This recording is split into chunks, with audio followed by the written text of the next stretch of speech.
Dominique, I'm so excited to have this conversation with you. We are going to jump right in because there's so much ground to cover. And I want to start with the purpose, and one of the foundations of this podcast is the concept of opting out of struggle. And immediately when you think of struggle, there's a couple of areas in life that pop up where people struggle and have pain points. And one of them is finances. And so for you, what I want to talk to you about is, because that's such a big stressor for so many people, what kind of myths in your work have you seen that we can start even with that you've bought into about financial stability and finances?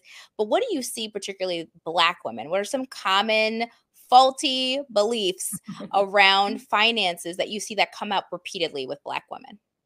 Oh man, there are so many, Kelly. I think one of the most interesting ones that I didn't realize was going to be a thing, but a lot of Black women specifically feel like they will wait or tend to wait to take their finances seriously until they hit the age 30.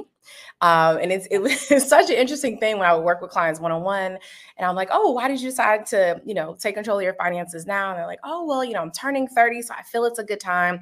And I think that, yes, that's great that they're taking that step, but I feel, especially as Black women, but people in general, the earlier you start, the better, right? And so, for my children, they're starting as soon as a day old, really before that. Even at when we know that we're having a child, I don't have two children, but when we know, okay, this is when we're going to start actually planning for them financially.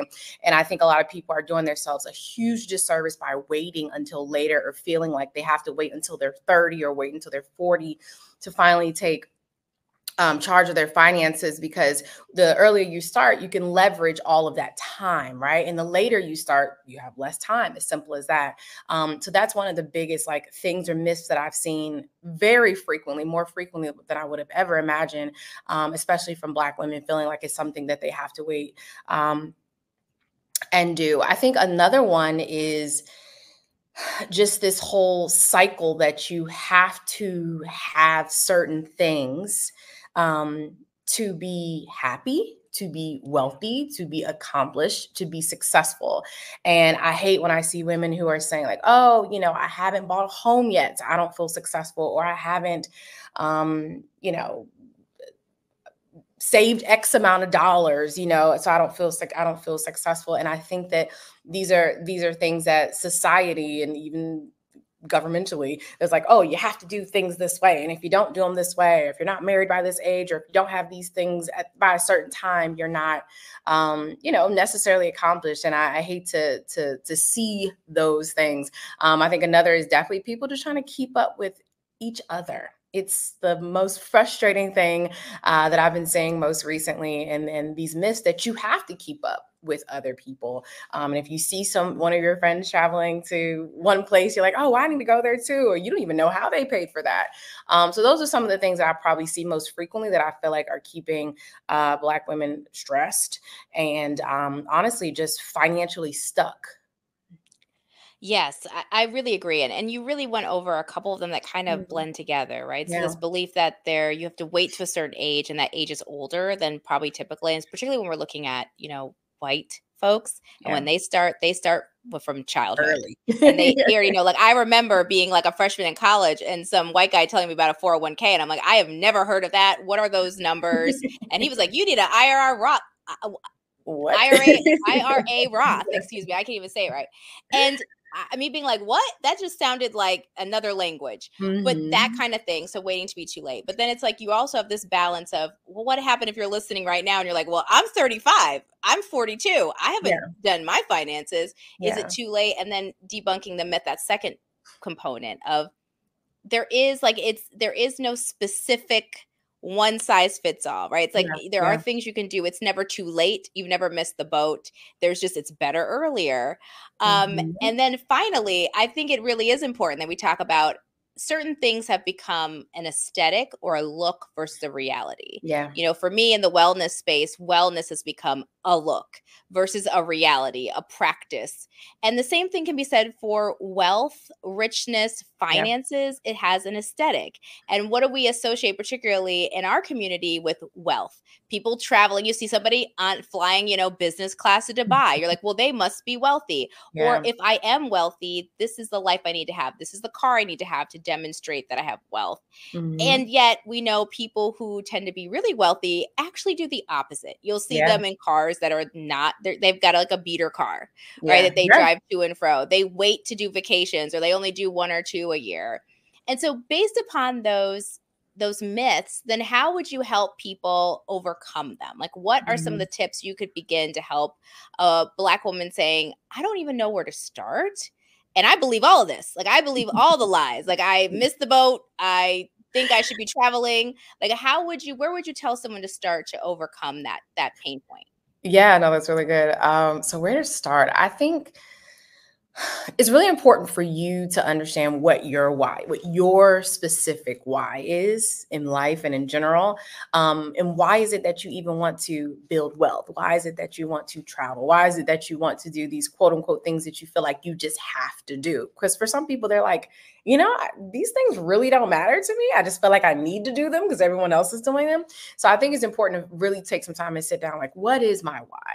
And also what makes me happy, right? And I think I know even as I like started to grow my wealth over time and eventually becoming a millionaire, there were certain things that I just thought like once I got to certain points, it would just give me peak happiness. It's like once I have $1 million, I'm gonna be super, super happy. And remember getting there and being like, okay, this isn't Yeah. where's all this extra happiness that's supposed to come, right? So I think that you really have to sit down and honestly dig into yourself and say like, okay, if I close my eyes right now, like what would my ideal life look like? I have some friends who are millionaires and they live in a lovely home, but they may not, like, even I don't even own a car right now. I had a G-Wagon last year, and I still own homes. I'm still very wealthy, still multimillionaire, but I sold my car last year. I was headed to Europe for the summer. I'm like, this car sits all the time. So sometimes I laugh at myself. I'm like, wow, I never thought that I would be like multimillionaire. I don't even have a car right now, right? By choice, because I realized that, yes, the G-Wagon was my dream car, but it was literally just sitting. It was ending up it was a waste of money, right? And so that's why I think you have to sometimes literally sit down and say, okay, one, what is my why? And when do I feel most happiest, right? I have to say I am most happiest in an airplane. I love traveling. I like to Me be as in well. business. Yes, I love to be in business class, but its economy is good too. If I got a little extra room space and I know it's going to get me to the destination. So I think that's one of the things that you can do when you're trying to feel like you have to keep up with everyone. Because like I said, a lot of people are doing things that literally aren't bringing them any happiness. They just feel like they're doing it because they need to. So I would say sit down and honestly think about what is your why? Why are you even doing all these things? Why are you chasing certain things, et cetera, et cetera? And then what are those moments when you have that peak level of happiness? And you probably be very surprised. It's not the things that you think. Outside of that, based on your other question, one, it's definitely never too late. It is never ever too late. If you're starting, we have some people, actually some students in our program. We saw them recently in Miami, and she's like, "Am I one of your oldest students?" And she was 75, and I'm like, "No, our oldest is actually like 82." And so it's funny and they're honestly some of the better investors because they're not as greedy sometimes as the younger people. But it also just shows that no, it's never too late. I also always like to tell the story of KFC. I think he started trying to sell his chicken recipe when he was like 75 years old. Now, no matter where you go in the world, you see a KFC. Imagine if he said, "Oh my gosh, I'm too late to do this. I'm too old, quote unquote, to do this." So you're never too old, but I do think never too old and it's never too late. The key thing is to have a plan, right? So sitting down and figuring out like, okay, this is where I am right now. This is currently where my assets are. This is where I would like to be. What do I need to do in the middle to bridge that gap to get there? And I think that, all things are figure outable, as they say, and you can figure out a plan to reach that goal. You may have to, save a little bit more or invest a little bit more than maybe someone that's, 20 years your junior. But trust me, it is very, very, very possible. So. I think that's so important because it starts with that why. I Mhm. realized some of the things that we have gotten stuck to are things like a dollar amount, or like you said, a car as a status. And one of the things there's two things that came to mind as you're talking to me. One is I have reframed budgeting to, I talk about budgeting with joy. Like it's joy has to be a component of that. Like my life is about joy. And because of that, that changes what my priorities are and what my financial goals may be next to somebody else's. And the other thing that I did that was really powerful is I did an exercise where it was like, write down everything you'd want in your dream life and calculate what that would cost. Yep. And I tell people to do this because people get obsessed with, I need to be a six-figure earner. I need to be a millionaire. But that may not match your actual lifestyle of what you want. You might just need to make $600,000 a year. And that might be the magic number that gets you where you want to be. You might live in a rural small town and $95,000 a year is going to get you invested, get you traveling, get you do all those things. And I think that's the part we miss. We go for these like one size fits all kind of ideas. And in doing that, we miss out on one, joy, because we're comparing ourselves. Now I need to be a multimillionaire and I need a G-Wagon. I just heard you say G-Wagon. I need to have one too, to be somebody or to feel like I arrived, right? And we miss out on tailoring, actually achieving the goal. Like you could be a millionaire and you're like, but now I have, like for me, I tell people all the time, this isn't, there's nothing against millionaire status. I don't ever want to have full-time staff. Part of getting to a millionaire status may mean you have staff, you have employees, and that's not bad. That's most of the time. I've never met a millionaire that didn't have staff. And I'm like, I'm trying to be a solopreneur for life. I love leading. I don't like managing, and I don't want a staff. That changes what my wealth picture is. It doesn't change that I need to invest. It doesn't change that I need a budget. It doesn't change that I need to know my why, but it changes how I get there. And I think we need to spend a lot of more time emphasizing that versus saying, sign up and do X, Y, Z, and I'm going to guarantee you'll get the G-Wagon that you always wanted. And I also think that, you know, it, like you're saying, it's, I think that's major, just figuring out what do you want your life to look like and what you're really good at, right? So I will tell you, one of the things that I used to like, oh my gosh, I want to be a solopreneur forever as well. But once I started hitting certain heights in my business and hiring, I probably didn't hire my first full-time person until I made my first like $4.5 million, right? That's how much I was like, I'm only gonna be a solopreneur. And I did that in 8 months, right? And I'm like, but after a while, as things are growing outside of just the growth, it was the impact that I saw that I was having. I think the other issue sometimes is that Black women tend to think too small, right? And I feel like I was almost putting myself in a box because most of my experience was with solopreneurs. My mom was a solopreneur. My dad was a solopreneur, right? And like I said, there's nothing wrong with it. Once I also started to get exposed to my colleagues now and friends now who were thinking even bigger and getting exposed to those things, I'm like, okay, I can do this in a way where it can still be a lot less stress. Honestly, I'm probably way less stressed now with employees than when I was a solopreneur, because as a solopreneur, it's just me and one other person, right? And I realized one of the things I was not good at was managing people. So my first hire was a chief of staff because I need someone that can manage people. And so my thing is, well, if I want to reach this level of impact, and I knew that I could not reach that level of impact that we have now as a solopreneur, it wasn't possible.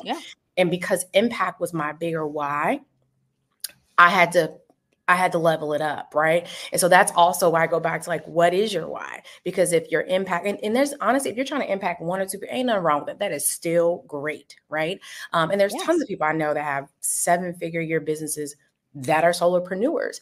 But some businesses can be a little bit more intricate than others, et cetera, et cetera. But I think that it goes back to what is that why and what makes you happy, and like designing your own lifestyle, which has been a big thing for me. You know, I caught a lot of slack when I'm from the DC area originally, and I left and moved to Houston and then LA, and I traveled the world for like 6 to 8 months with my now husband. And now I live full time in Miami, and people are like, well, why would you move away from your family? And why would you do these things? Right.